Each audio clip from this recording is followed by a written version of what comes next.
दोस्तों, आपके सामने फरीदाबाद के पूर्व मेयर देवेंद्र भड़ाना जी हैं।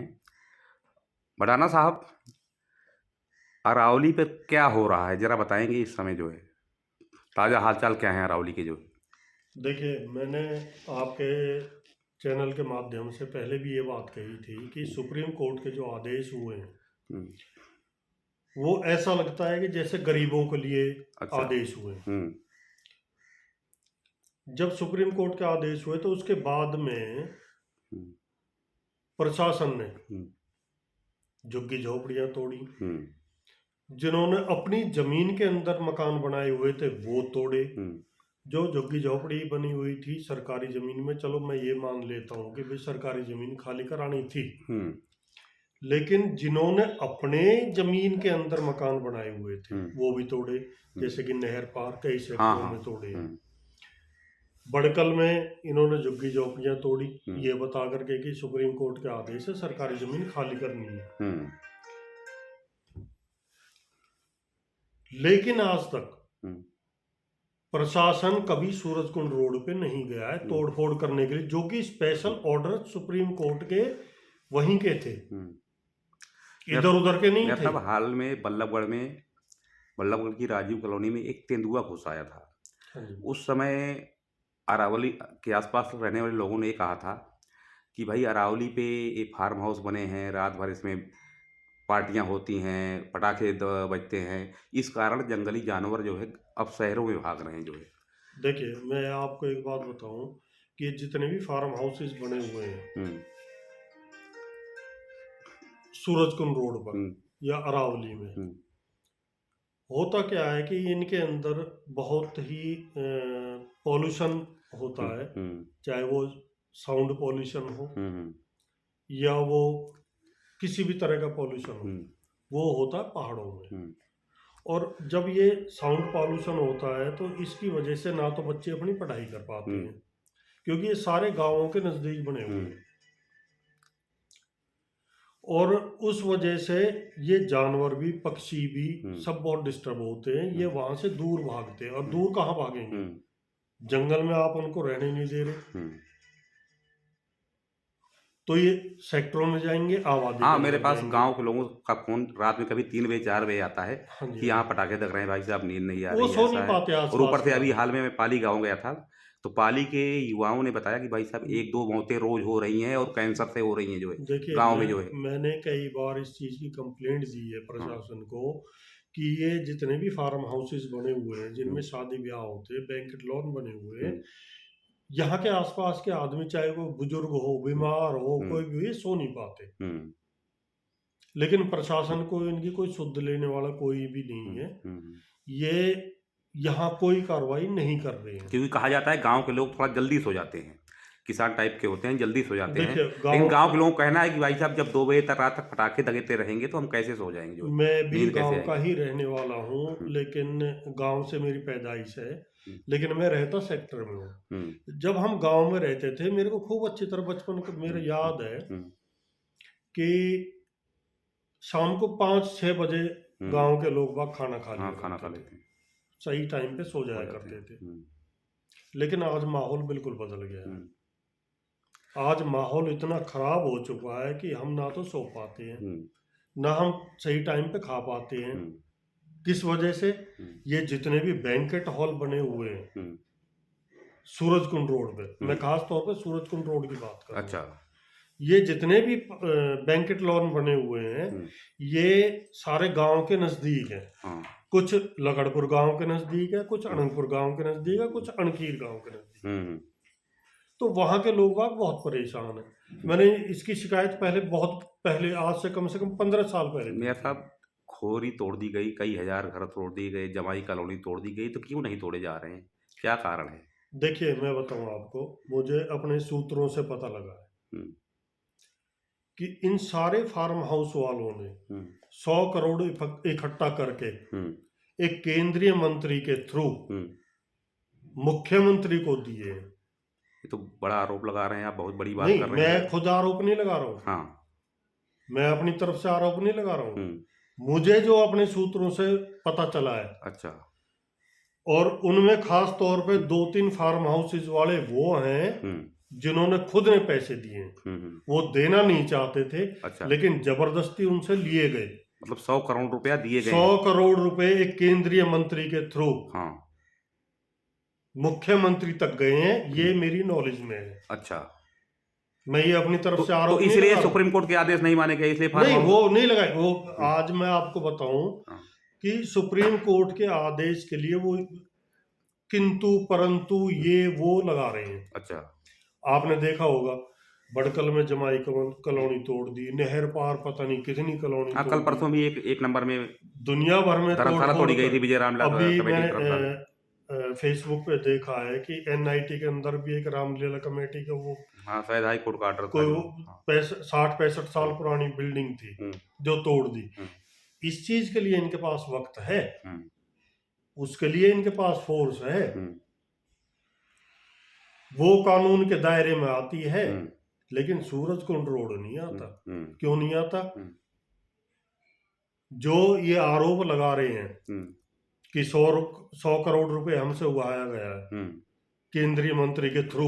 ये फार्म हाउस वाले बोल रहे हैं ऐसा जो? फार्म हाउस वाले 3 हैं मेरे पास जिन्होंने बोला है अच्छा, कि जी हम देना नहीं चाह रहे थे, लेकिन हाँ। हमारे ऊपर दबाव बनाया गया है, अच्छा, दबाव अगर नहीं दोगे तो तोड़े जाएंगे। दबाव किसने बनाया है? वो फार्म हाउस वाले बताएंगे, मैं अच्छा, टाइम आने पे मैं बता दूंगा। अच्छा, उनका ये आरोप है कि हमसे जबरदस्ती 100 करोड़ रुपए उगाया गया है हम्म, सारे फार्म हाउस वालों से, जो सूरजकुंड रोड पे है। अच्छा, और ये बताया गया है कि ये मुख्यमंत्री को जाएंगे तो तुम्हारे फार्म हाउस पर हमारे जाएंगे। मुख्यमंत्री जी बहुत ईमानदार आदमी है, मतलब उनके पास तो ऐसा या कोई देखिए, उनके नाम से लिया होगा जो है, मतलब। देखिए, मैं ना तो आरोप किसी केंद्रीय मंत्री पे लगा रहा, जो मेरे पास बात आई है मैं तो वो बता रहा हूँ, ना मैं केंद्रीय मंत्री का नाम ले रहा हूँ।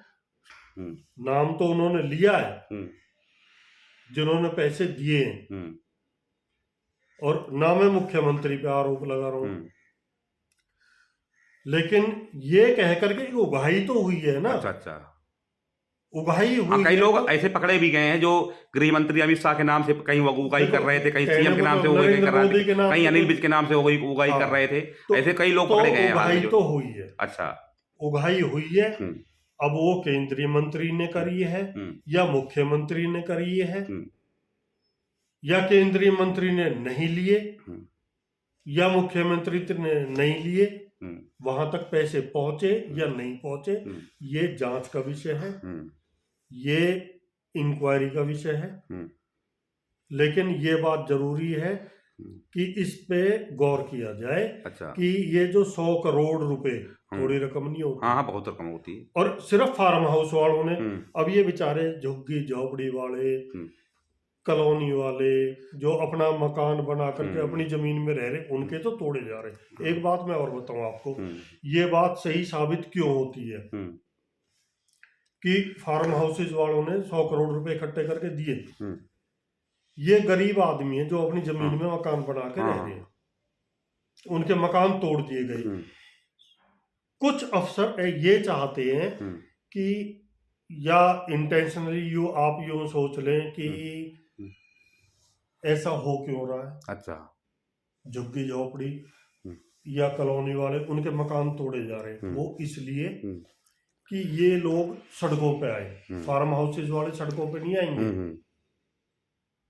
वो बिल्कुल नहीं आएंगे सड़कों पे। ये गरीब आदमी है, ये सड़कों पे आएंगे और ये विद्रोह करें। ये जब विद्रोह करेंगे तो ये सुप्रीम कोर्ट में ये जवाब देंगे कि जी देखो, जनता के अंदर बहुत विद्रोह है। अच्छा, ये है, वो है, फलाना। ये एक माहौल पैदा करना चाह रहे हैं कि ये जनता जो गरीब झुग्गी झोपड़ी वाले हैं, कॉलोनी वाले हैं, ये सड़कों पे आए और हम जवाब दें सुप्रीम कोर्ट में कि जी जनता में विद्रोह है जो है, और हम ये नहीं कर सकते। ये इनकी एक पॉलिसी है, एक इनकी मोनोपोली है। अब क्या है, अब ये तरीके ढूंढ रहे हैं कि सुप्रीम कोर्ट में किसी भी तरीके से कैसा कोई जवाब दिया जाए। बहाने लेते हैं। बहाने क्या लेते हैं कि जी अब तो क्राफ्ट मेला आ गया, पुलिस फोर्स वहां लगी हुई है, हमारे पास फोर्स नहीं है। या झुग्गी झोपड़ी वाले जी सड़कों पे आ गए, हमारे पास फोर्स नहीं है। अब नगर निगम के इलेक्शन आ गए, हमारी फोर्स नगर निगम में उसमें इलेक्शन में बिजी है।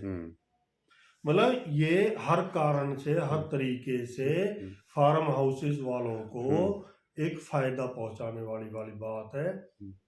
और ये जो 100 करोड़ रुपए वाली बात है, ये यही बात है कि कभी इनका सूरजकुंड क्राफ्ट मेले का बहाना हो जाएगा, कभी इनका इलेक्शन का बहाना हो जाएगा, अब नगर निगम का बहाना। मतलब आपका कहना है कि 100 करोड़ लिए गए हैं और हाँ, इसलिए मैं ये कह रहा हूँ गए हैं। अच्छा, बिल्कुल गए हैं। किसके पास गए? क्योंकि जो मेरे सोर्स हैं वो झूठे सोर्स नहीं है। हाँ बिल्कुल, आप उसी गांव के और आप फरीदाबाद मैं के उसी गांव मेयर भी रह चुके हैं आप फरीदाबाद के। कोई मेरे इतने सीक्रेट मतलब बहुत नजदीकी सोर्स हैं जिन्होंने ये बात बताई है मुझे। हाँ, जिन्होंने पैसे दिए हैं। जहाँ तक कहा जाता है कि आपके कुछ रिश्तेदार कुछ गांव वालों के भी फार्म हाउस हैं, हो सकता है ऐसा ही आपके बताए वो जो मेरे ही गांव के कुछ आदमी हैं जिन्होंने ये बताया। और फिर मैंने आपके चैनल के माध्यम तो क्या चाहते हैं आप, आपकी मांग क्या है? देखिए, मेरी मांग तो ये है कि चूज एंड पिक वाली बात ना हो। अच्छा, तोड़ना है तो सबका तोड़ो, छोड़ना है नहीं तो एक बात बताओ, आप सुप्रीम कोर्ट के ऑर्डर हैं, आप फॉलो क्यों नहीं कर रहे सुप्रीम कोर्ट के ऑर्डर? आप सुप्रीम कोर्ट के ऑर्डर फॉलो कर रहे हो झुग्गी झोपड़ियों पे, आप सुप्रीम कोर्ट के ऑर्डर फॉलो कर रहे हो अवैध कॉलोनियों पे, आप सुप्रीम कोर्ट के ऑर्डर फॉलो कर रहे हो जिन्होंने अपनी जमीन के अंदर मकान बनाए उन पे। आप सूरजकुंड का रोड क्यों नहीं याद आता आपको? मेरा कहने का मकसद ये है कि जो 100 करोड़ रुपए का आरोप है, आप उस पर सच्चाई में क्यों नहीं आते? आप ग्राउंड में क्यों नहीं आते? तो आप कहना है कि जांच करवाई जाए? नहीं, जांच नहीं। अच्छा, आप सूरजकुंड रोड पे क्यों नहीं जाते? मेरा कहने का मतलब ये है। अच्छा, जांच का विषय तो एक अलग मतलब फरीदाबाद प्रशासन से आप पूछ रहे हैं कि आप सूरजकुंड रोड पे क्यों नहीं जाते? आपका बुलडोजर सूरजकुंड रोड पे क्यों नहीं जाता? देखिए, सुप्रीम कोर्ट का जो आदेश है वो सूरजकुंड रोड का है, वन विभाग की जमीन का है। आप वहां क्यों नहीं जा रहे? इधर उधर ये वो अनऑथराइज कॉलोनी, झुग्गी झोपड़ी, इधर उधर तो आप जा रहे हो, दिखा रहे हो सुप्रीम कोर्ट को कि हम ये कार्रवाई कर रहे हैं। ऐसा क्या आपकी मजबूरी है कि आप सूरजकुंड रोड पे नहीं चल रहे? क्यों नहीं चल रहे? 100 करोड़ सरकार गुमराह कर रही है सुप्रीम कोर्ट को। तो क्या आप ऐसा प्रयास करेंगे कि किसी दिन नगर निगम जाएं और पूछें कि आप सूरजकुंड क्यों नहीं जा रहे? मैं बिल्कुल जाऊंगा, मैं बिल्कुल जाऊंगा। मैंने पता भी किया है, नगर निगम के जो कमिश्नर है उनका पता किया है मैंने। वो अभी यहाँ है नहीं, उनकी इलेक्शन ड्यूटी बाहर गए, त्रिपुरा उधर गए कहीं, सिक्किम में या कहीं पे वो लगी हुई है। मैंने उनका पता भी किया, मैंने उनसे मिलना भी चाहता हूँ उनसे, मैं उनसे जानना चाहता हूँ क्यों कार्रवाई नहीं कर रहे आप सुप्रीम कोर्ट का आदेश? ठीक है, पालना क्यों नहीं कर रहे आप सूरजकुंड रोड पे क्यों कार्रवाई नहीं कर रहे? ठीक है, आप जल्द कमिश्नर से मिलेगा, साहब से मिलेंगे जो है। और कुछ कहना है? देखिए, मैंने जितने भी, मैं आरोप नहीं कह रहा, मैंने सत्य से अवगत कराया आपको, जनता को। जो मैंने बात कही है, मैंने आपके चैनल के माध्यम से बहुत पहले एक बात कही थी कि महिपाल ग्रीन वैली का जो मालिक है, अच्छा, और जो उस चैनल को चला रहा है, उसको बैंकेट हॉल, अच्छा, वो उसने ये बात कही थी कि मैंने 25 लाख रुपए तो रिश्वत में दिए, और एक केंद्रीय मंत्री से, एक फॉरेस्ट मिनिस्टर से मैंने फोन करा रखा है अफसरों के पास। तो इसका मतलब तो ये है कि ये बात सत्य साबित हो रही है, मतलब लेन देन की बात सत्य साबित हो रही है। आपको सीधा कहना है कि 100 करोड़ वाली बात भी सच होगी। जब एक बात बताइए आप, मैं एक बात कह रहा हूँ, तो आज तक प्रशासन ने कोई कार्रवाई नहीं की। अच्छा, एक व्यक्ति जो खुद अपने मुंह से कह रहा है, अंकित जैन, महिपाल ग्रीन वैली की बात मैं कर रहा हूँ, अच्छा, जो कि ज्ञानेंद्र भड़ाना नाम का एक व्यक्ति है जिसका वो फार्म हाउस है, हम्म, और अंकित जैन उसको चला रहा है। अच्छा। जब वो ये कह रहा है कि मैंने 25 लाख रुपए तो रिश्वत में दे दी, और मेरे फार्म हाउस को कोई तोड़ नहीं सकता। अच्छा। एक केंद्रीय मंत्री से, एक सरकार में फॉरेस्ट मिनिस्टर से फोन करा रखा है, तो आप इससे अंदाजा लगा सकते हैं कि उसकी बात सही है और मेरी भी बात सही है जो मैं कह रहा हूँ। चलो देखते हैं, आप कमिश्नर साहब से मिलो, देखते हैं क्या होता है मेरे साथ। दोस्तों, हरियाणा तक से पुष्पेंद्र सिंह राजपूत।